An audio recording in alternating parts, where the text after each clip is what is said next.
وعزيما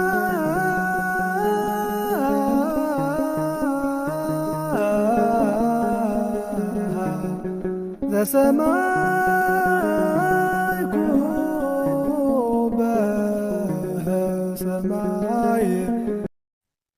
بسما وولد ومنفس قدس أحد أملاك آمين. ዕብራውያን ምዕራፍ 9 ካብ 1 ክሳብ 13 ምድራውን ሰማያውን መቅደስ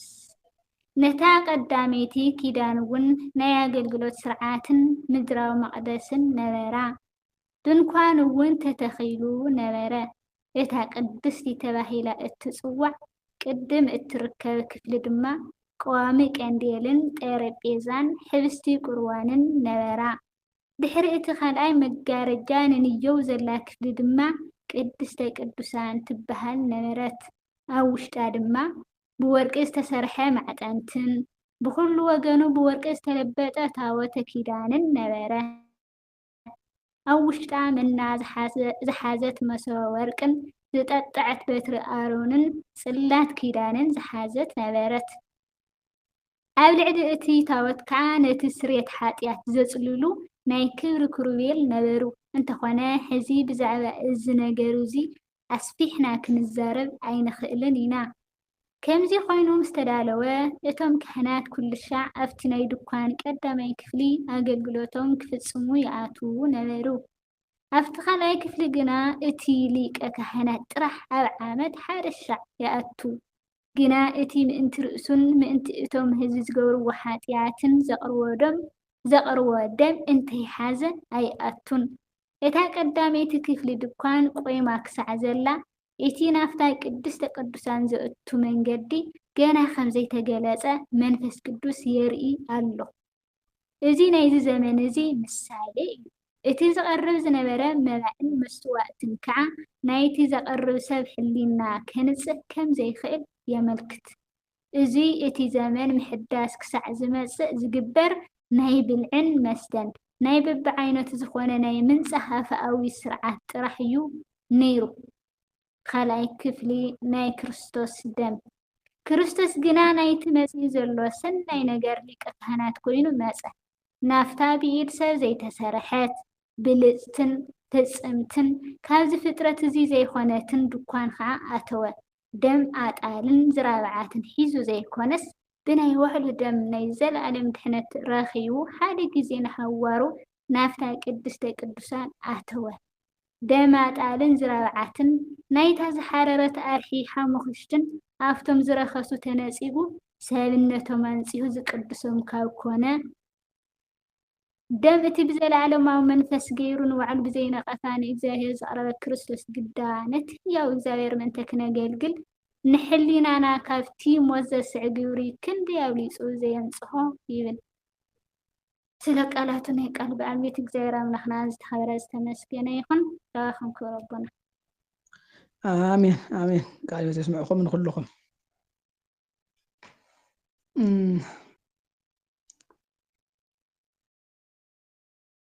ኣብዚ ምዕራፍ እዚ ያው ሓድሽ ነገር የብልን እናተዛረብናሉ ዝመፃና እዩ።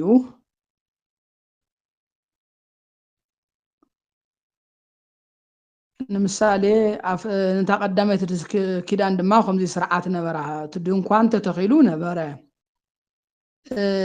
ኣፍታ ቀዳመይቲ ድንኳን ዝብላ እዛ መቕደ ወይ ደሞ እዛ ደብተራ ኦሪት ትበሃል እዚኣ ብሰለስተ ክፍሊ ከምዚ ትምደብ እዩ። ንምሳሌ ኦላም ሃይከል ዳቤር እናበሉ ዘቕብሉ ንምሳሌ ልክዕ ከምቲ ናትና ቤተ ክርስቲያን ቅኔ ማህሌት ቅድስት መቅደስ ወይ ደሞ ቅድስተ ቅዱሳን ንብሎ ዘለና ማለት እዩ። ስለዚ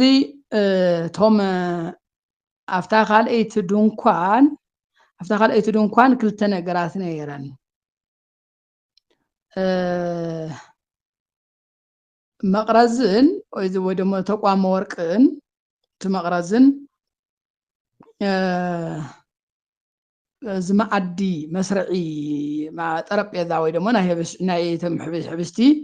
መቐመጢ 12 ሕብስቲ መቐመጢ ኣብኡ ነበሩ ይብል። ድሕሪ እታ ካልአይቲ መጋረጃ ሳልሰይቲ ድንኳን እያ ትኸውን ዘላ ድሕሪ እዚ ድማ ካብኡ ብንየው ድማ ክልተ ሓደ ናይ ወርቂ ማዕጠንቲ ነይሩ ካብኡ ታቦት ነይሩ ታቦት ናይ ጽላት መቐመጢ እዩ ወይ ሳጽን ክንብሎ ንኽእል ኢና ከርሰ ሓመር ይብልዎ ብቻ ነይሩ ካብኡ መና እውን ነይሩ እቲ መና እዚ እስራኤላውያን 40 ዓመት እግዚአብሔር መና ከም ዝመገቦም ንምዝኽኻር ነቲ ቀጻሊ ነቲ ዘይነበረ ወለዶ እንተሓድሽ ወለዶ እቲ እምርቲ ወይ ደሞ ምልክት ንኸውን ዝመና እዚ ኣብታ መሶበ ወርቂ ተቐሚጡ ነይሩ ዝመና እዚ ድማ ወይ ይዕሱ ምንም ኣይበለን ዝኩሉ ዓመት እንትቕመጥ ማለት እዩ ተዘኻኽሮ ግን እግዚአብሔር በዚ ከምዚ ዝኣምሰለ ነገር ንእስራኤላውያን ከም ዝተራድኦምን እግዚአብሔር ንእስራኤላውያን ዝገበረሎም ውዕለትን ምዝኽኻር ሓደ ምልኽ እንታይ ይባል ሓደ ብቻ ሓደ ኩባያ ዝኸውን ጎሞር ይብልዎ ክንደይ በስመ ፈር ከም ዝልካዕ ርግፀኛ ኮንኩን ብቻ ንሱ ነይሩ ዝመና እዚ ድማ ኣይሕስኽ ኣይብል ኣይጨኑ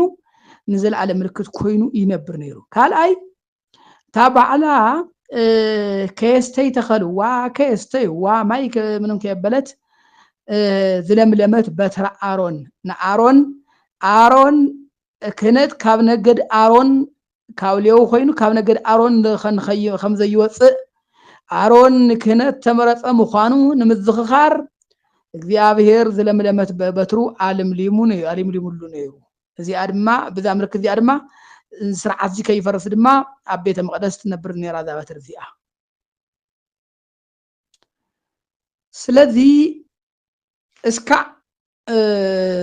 ኣብዚ ኣስፍሕ ኣቢልና ንሪኦ ንምሳሌ ታቦት ንውሰድ ታቦት ኣመጣፅኡ ምንም ንዓኻትኩም ሓድሽ ነገር ኣይኮነን ያው ብዙሕ ነገር ኣብቲ ምዕራፍ 3 ገለ እውን ኣውጊዕና ኣለና ይመስለኒ ንእሽተይ ኣብኡ ዘይዘክርናዮ ግን ዘዘኻኽሮ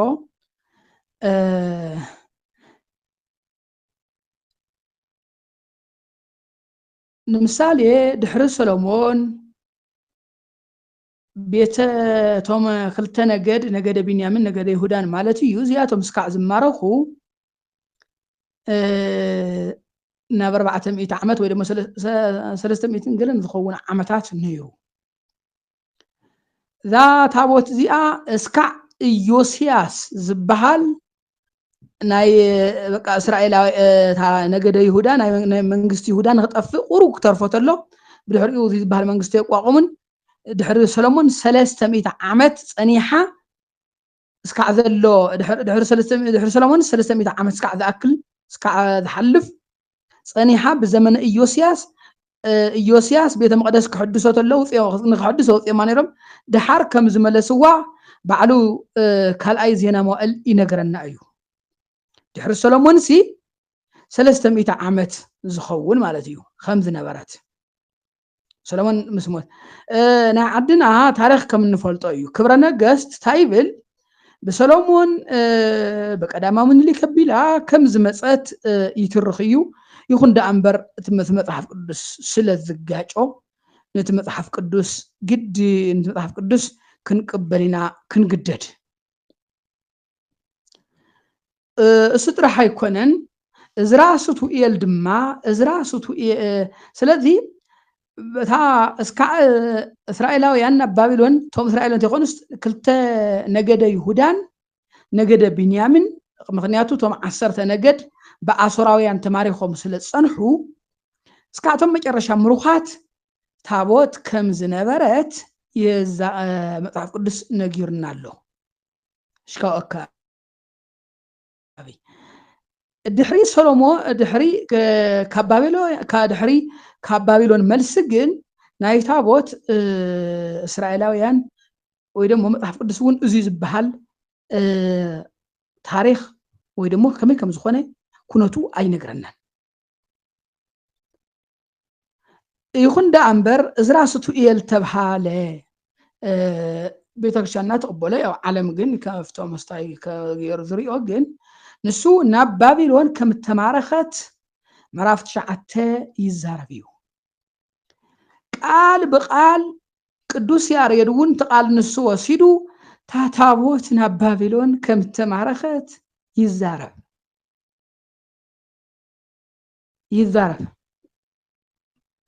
ድሕሪኡ ግን ከመይላ ይኹን ዳንበር ብዙሕ ዝብልዎ ኣሎ ንምሳሌ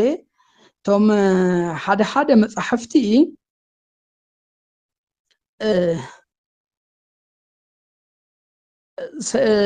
ኤርምያስ እንዚ ክስታይ ከብል ተሎ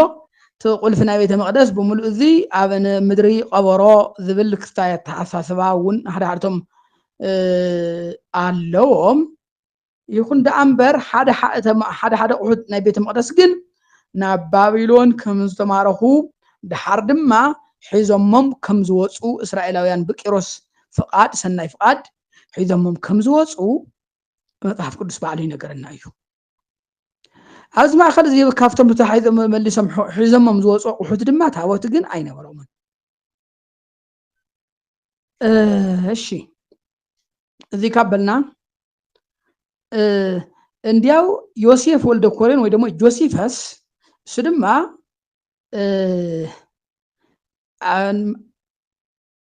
ድሕሪ ብኻብ ባቢሎን መልሲ እስካዕ ልደተ ክርስቶስ ዘሎ ናብ 400 ዓመት እዩ ድሕሪ እዚ ኣብ ዘመን እዚ እስራኤላውያን ወይ ደግሞ ቤተ አይሁድ ታይ ክንዲ ታወት ኮነሎም ጽንሃ ኣስሪሖም ኣብቲ ናይ ታወት ቦታ ኣሚጦም ከም ዝነበሩ ይዛረብ እዩ ይገልጽ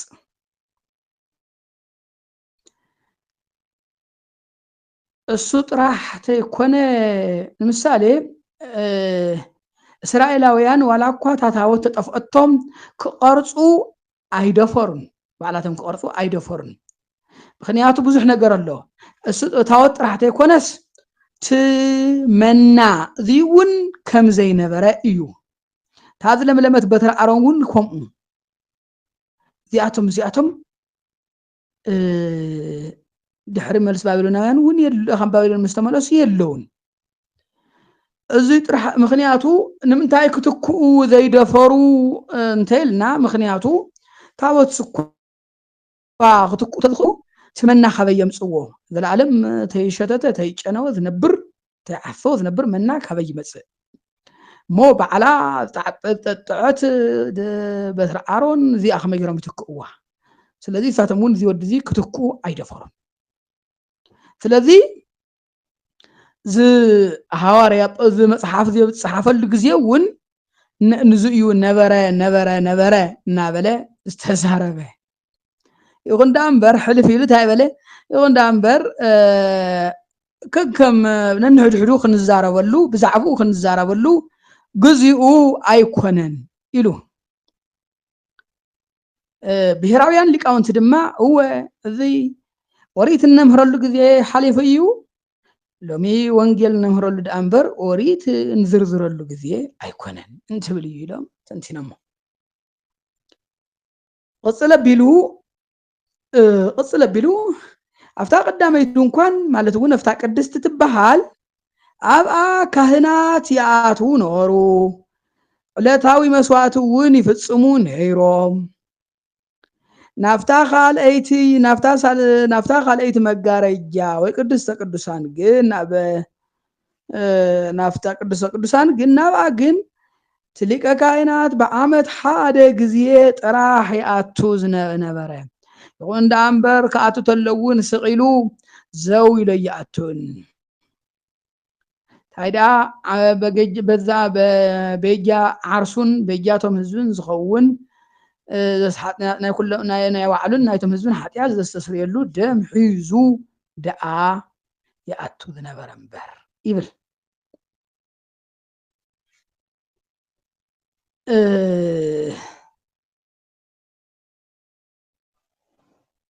በጃ ንዚኣቶም ብጥርሑ ይኮነ ዝኣቱ ነይሩ ይብል እዚ ንባዕሉ ዝኾነ ዘርእዮ ነገር ኣሎ ታይሱ እዚ ከዓ ምክንያቱ ገና ዘይተገታ ሓዳሽታ ሳልሰይቲ ድንኳን ዘይምኽፋታ ገና ዘይተገለጸ ምስጢር ሓዱሽ ኪዳን ዝበሃል ከም ዘሎ እዩ ዘመላኽት ይብል ዝመጽእ ገና ነገር ከም ዘሎ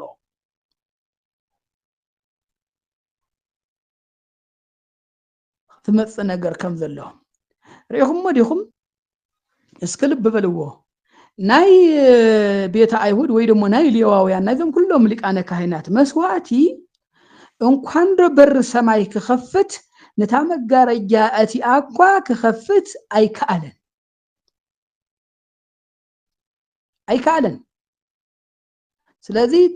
ሊቀ ካህናት ኣብ ዓመት ሓደ ግዜ ኣቱ ነይሩ ምክንያቱ እውን እዚ እውን ኣብ ካብ ማዝያ ጀሚሩ ማዝያ ስለ ዝጅምሩ ዓመቶም ካብ ማዝያ ሓደ ኢልና ብማዝያ ጀሚርና ኣብ 7ይ ወርሒ ካብ 7ይ ወርሒ እውን መበል 10 መዓልቲ ዕለተ ኣስተስርዮ ዝብልዎ ብዚኣ መዓልቲ ኣቱ ነይሩ ሊቀ ካህናት ይኹን ዳ እምበር ዝኩሉ መስዋዕቲ ነታ ምድራዊት መቅደስ እኳ መጋረጃ እኳ ከልዕል ኣይከኣለን ምናልባት ትቃል ብሕድሕዱ ስለ ዘይዝክሮን እሺ ድግፎ ብልኒ ኣብ ዘካብ ዘሎ ምክንያቱ ገና ኣይተገለጸን እሞ ይብል ከምዚ እናገበሩ እቲ ዘቅርቦ ከንጽሆ ከንጽሆ ማነው ፍጹም ክገብሮ ወይ ደግሞ ከንጽሆ ዘይኽእል መስዋዕቲ የቅርቡ ነበሩ ይብል ነቶም ዘቅርቦም ተቃል እሱ ተኸቲሉ ዘሎ ኣለኹም ዶ እወ ጽቡሽ ምክንያቱ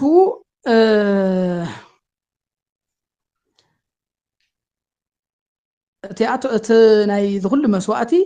ምክንያቱ ኣብ ነቲ መቅረቡ ይበዓሉ ፍጹም ክገብሮ ዘይኽእል መስዋዕቲ የቅርቡ ነበሩ ምክንያቱ እቲ መስዋዕቲ ፍጹም ክገብር ከም ስለ ዘይከኣለ እምበር ምክንያቱ ኣብ ምዕራፍ 8 ከም ዘርአናዮ ዘቅረብዎ ነገር ብቁዕ ተዝኾን ነይሩማ ሓደ ግዜ የቅሪቦም ማዕረፉ ነይሮም ይኹን ዳ እምበር ሓጢኣት ከም ዘሎ ዘዘኻኽር ዳ እምበር ሓጢኣት ዘርሕቕ ኣይነበረን ምክንያቱ ናይ ብሉይ መስዋዕቲ ካብ ናይ ሓጢኣት ተጠየቕ ከይህሉ እዩ ዘስተስር እምበር ሓጢኣት ኣይኮነን ዘንጽህ ልብ በልኒ ናይ ሓጢኣት ተጠያቅነት ከይህልወካ እዩ ዘስተስር እምበር ህሊና ከንጽህ ይኽእልን ነይሩ ምክንያቱ እዙይ ስጋዊ ነገር እዩ ናይ መብልዕ ናይ መስተ ወይ ደግሞ ናይ ማይ ህዝቢ ናይ ብቻ ቁሳዊ ነገራት እዩ ዝትንክፍ ናይ ላዕሊ ጽርየት እዩ እምበር ውሽጢ ህሊና ክጽሪ ዝኽእል ኣይኮነን ነይሩ ህሊና ሓጢኣት ድሞ ኣብቲ ስጋና ተይኮነ ዘሎስ ኣብ ውሽጢ እዩ ዘሎ ኣብ ህሊና ኣብ ውሽጢ እዩ ዘሎ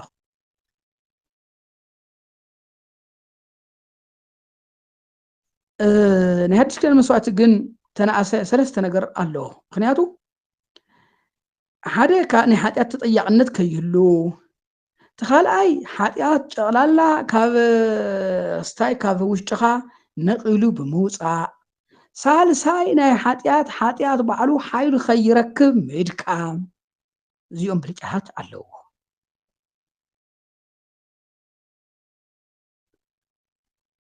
ኢየሱስ ግን ነታ እትመጽእ ሰናይ ነገር ንዕኡ ሊቀ ካህናት ኮነ ይብል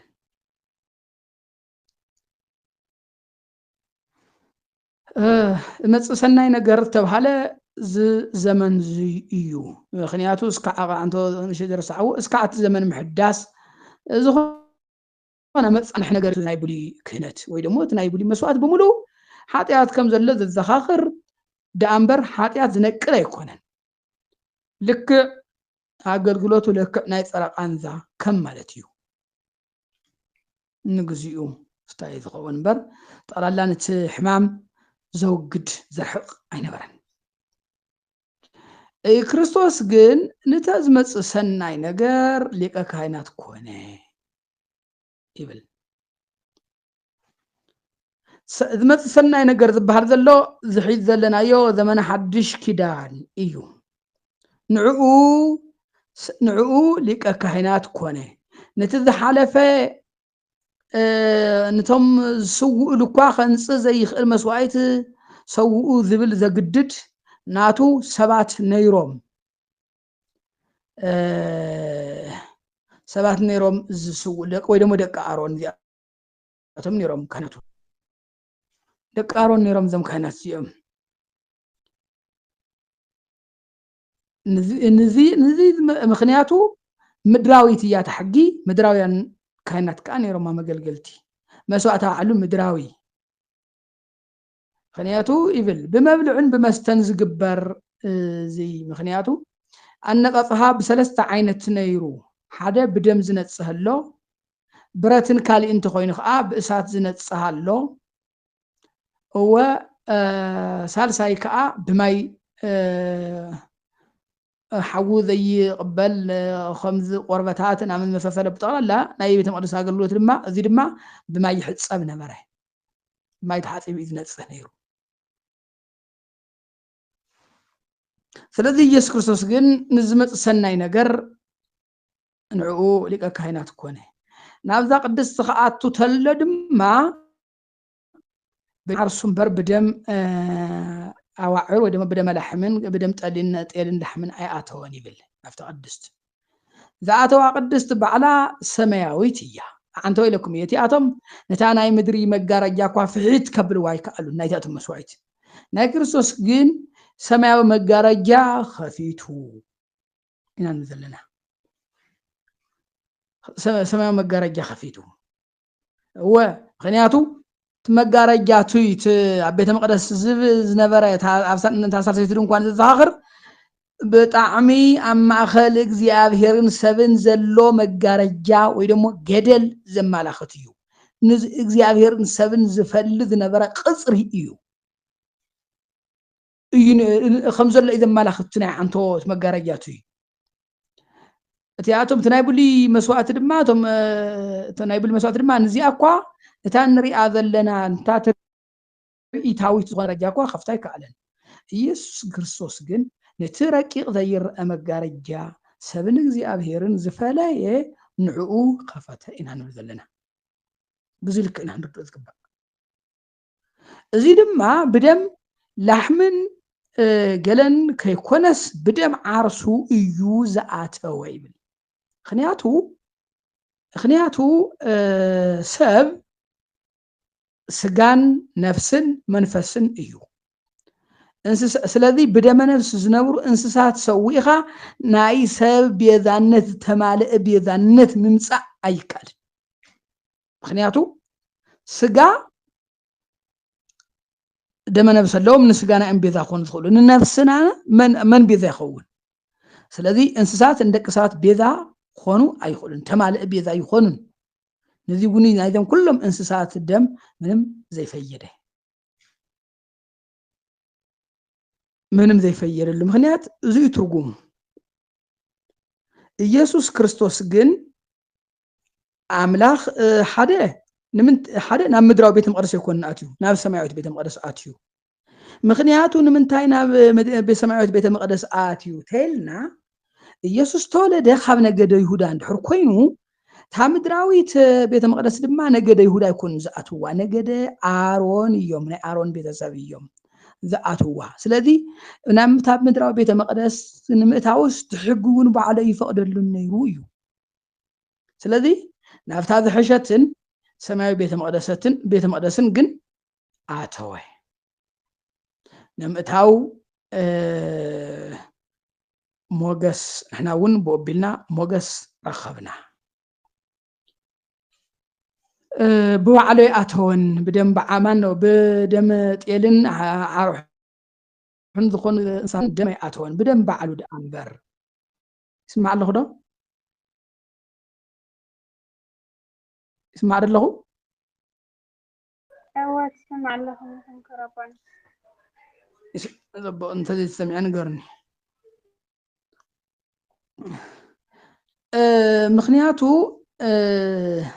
ቅፅል ኣቢሉ ደም እንስሳትን ደም ዓርሑን ብዚኣቶም ዝኾነ ነገር ንወዲ ሰብ ፍፁም ክፍፅሞ ወይ ደሞ ከፅድቆ ወይ ከንፅሆ ኣይኽእልን እሞ እዩ ንሽተይ ተው ዘሎ ቃል ድግፍ ኣቡልኒ ተቃል በቃል ሕድ ስለዝሓዝክዎ እሺ ደም ጤልን ላሕምን ወይ ደሞ ደም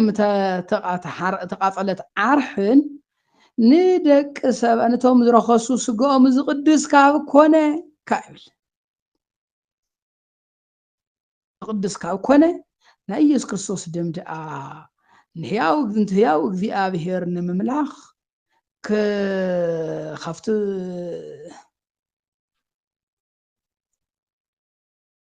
ንህያው እግዚኣብሔር ንምምላኽ ከመይ መንፈስና ዘይቅድስ ይብል ምክንያቱ ሓደ ይሁዲ ዝኾነ ነገር ለምሳሌ ወይ ሬሳን ተነኺኡ ወይ ዝኾነ ነገር ተተርኣይዎ ዝኾነ ስታይ ተተርኣዩ ሽካዕ ምሸት ርኩስ ይበሃል እሞ ብታ ደም ብታ ኣብ ዝሁልቃ 19 ዘላ ካብቲ ቤተ መቅደስ ወፃኢ ኩሉ ነብሳ ተሓይራ መጨረሽኡ ግን ክስታይ ዝኾነት ላሕሚ ዓርሒ ማለት እዩ ዝሓረድዋ እውን ርኩሳት ዝበሃሉ መጨረሻ ይኹን እምበር ንሳ ግን ነቲ ርኩስ ተባሃለ ሰብ ግን ተሓምኩሽቱ ንሱም ብማይ ተበፅቢፁ ትክንፀገተሎ ሰብ እሱ ካብ ርኩሰቱ ይነፅህ ነበረ ስለዚ ደም ዓርሒ ደም ተተቃፀለት ዓርሒ ክንዲ ዝኣክል ዘንፅህ ካብ ኮነ ደም ኢየሱስ ክርስቶስ ደኣ ከመይ ንእግዚኣብሔር ህያው ንእግዚኣብሔር ነቲ ህያው እግዚኣብሔር ንምምላኽ ካብ ዝሞተ ግብሪ ካብ ዝሞተ ግብሪ ማለት ብነብስና ተይኮነስ ብፍቃድ ነብስና ተይኮነስ ከም ፍቃድ ዓለም ወይ ደሞ ከም ፍቃድ ድልየትና ብስምዒት ተደፋፊእና እንነብሮ ናብራ እዩ ተፈላለየ ስምዒታት ስጋዊ ስምዒታትና ንምርዋይ ንገብሮ ፃዕሪ ንሱ እዩ ዝሞተ ስራሕ ዝበሃል ዘሎ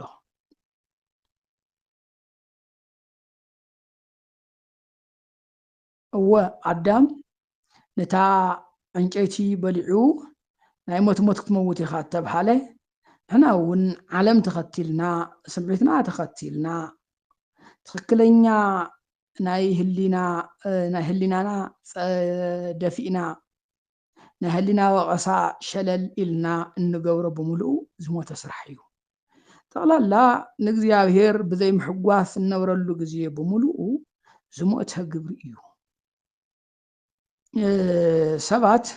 70 ዓመተይ 80 ዓመተይ ክንድዚ ይብሉ እስቲ ግን ብሓቂ ንእግዚኣብሔር ዝነበርካዮ ዘመን ክንደይ ይኸውን ትብሎም ምናልባት 80 ዓመት ዘይኮነን 1 ዓመት ፀርዩ ፅቡቅ እዩ ስለዚ እዚ ካብዚ ወፃኢ ካብ እግዚኣብሔር ተፈሊና ብምሉኡ ሞት እዩ ከምቲ ሓደ ዝኾነ ፅሑፍ ዘርአይኽዎ ኢየሱስ መንገዲ እየ ኢሉ ኣሎ ካብኡ ወፃኢ ዝኾነ ብምሉኡ ገደል እዩ ኢየሱስ ሓቂ እየ ኢሉ ኣሎ ካብኡ ዝኾነ ወፃኢ ዝኾነ ኩሉ ሓሶት እዩ ኢየሱስ ህይወት እየ ኢሉ ኣሎ ካብኡ ወፃኢ ዝኾነ ብምሉኡ ሞት እዩ ስለዚ ካብ እግዚኣብሔር ተፈሊና ንነብሮ ብምሉኡ እሱ ዝሞተ ስራሕ እዩ ሞት ናብራ እዩ ተቃፀለ ዕድመ እዩ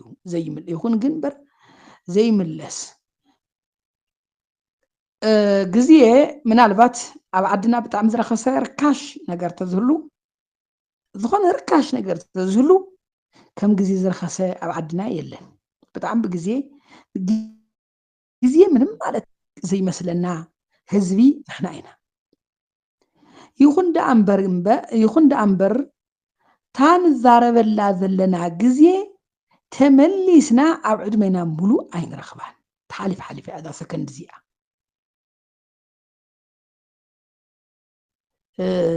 ከምቲ ፈረንጂ ዝብልዎ ኣይ ሓበሻ ምናልባት ዘይፀዲቆም ሓጢኣት ሰሪሖም ጥራሕቶ ይኮነስ ምናልባት ኣብ ቆፀሮኦም ስለ ዘይርከቡ ኣርፊዶም ስለ ዝመፁ ብምርፋዶም እዮም ዘይፀድቁ ይብሉ ይበሃል ይበለ ይበሉ ካሊእ ጉዳይ ኮይኑ ዝሮ ግዜ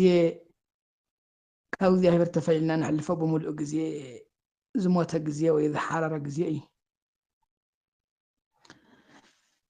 እሱ እዩ ካብ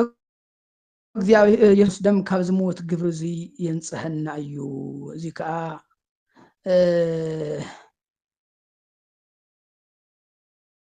ሓደ ግዜ ዓርሱ ምንታና ዝሰውዐ ሓደ ግዜ ሰው ብመንፈስ ዘለዓለማዊ መንፈስ ምክንያቱ ወዲ ሰብ ስጋን መንፈስን ነፍስን እዩ ንዚ ስለዚ ኢየሱስ ክርስቶስ እንስሳ ብምሉእ ተማልአ ቤዛ ክኾነ ይኽእል ንደቂ ሰብ ምክንያቱ ሰብ ብዞም ሰለስተ ነገራት እዚኦም ሓጢኣት ይሰርሕ እዩ መንፈስ ምስቲ ረቂቕ ዓለም እንራኸበሉ ሂወትና እዩ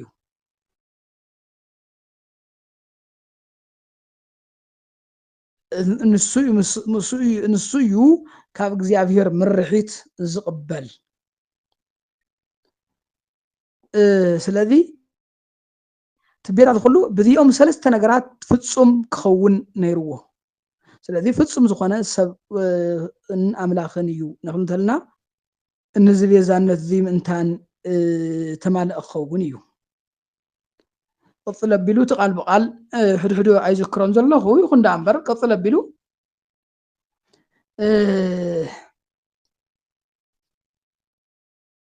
ዝኾነት ናይ ኑዛዜ ቃል ዝነበረ ምክንያቱ ኢየሱስ ክርስቶስ ክመውት ግድን ነይሩ ንምንታይ ተባሂሉ ሓደ ደቂ ሰባት ኣብ ትሕቲ ሞት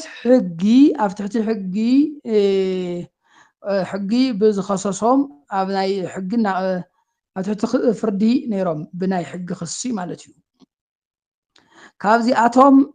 ነቲ መንግስቱ ክወርሱ ዝመረፆም ኣለው ካልኣይ ወራሲ ምእንታን ክወርስ ትመውረሲ ክመውት ግድን እዩ ትመውረስ እናሃለወ ብሂወት ክውረስ ኣይኽእልን ክውረስ ካብዚ ኪዳን ዝበሎ ኑዛዜ ምክንያቱ መውረሱ ባዕሉ ብሂወት እናሃለወት ዝውረስ ነገር ተወራሱ ክወረስ ኣይኽእልን ብናይ ዓለም ስለዚ ምእንታን ንሕና ርስቱ ክንወርስ ንሱ ክመውት ነይርዎ ምክንያቱ መውረሱ ንሱ እዩ ብሂወት እናሃለወ ይኮን ዝውረስ ንሱ ባዕሉ ኑዛዜ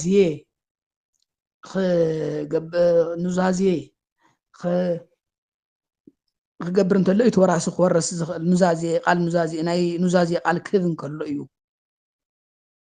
ስለዚ ናብዚ ስለዚ ምእንታን ንሕና ርስቱ ክንወርስ ንሱ ትመውረሲና ከዓ ክመውት ግድን ነይሩ ማለት እዩ እዚ ምክንያት ናይ ኢየሱስ ክርስቶስ ሞት ግድን ነይሩ ካልኣይ ከም ዝበልኩኹም ተማልአ ቤዛነት ናይ እንስሳ ናይ ደቂ ሰባት ቤዛ ክኾነ ይኽእል ላዕሊ ስጋና ቅዱስ ስግኦም ይቅድስ ነይሩ እምበር መንፈሶም ኣይቀደሰን ለዚ ኢየሱስ ክርስቶስ ግን ስጋን ነፍስን መንፈስን ከምኡ እውን ኣምላኽ ኮይኑ ናትና ቤዛ ንምዃን ከኣለ ዋይ ዜማ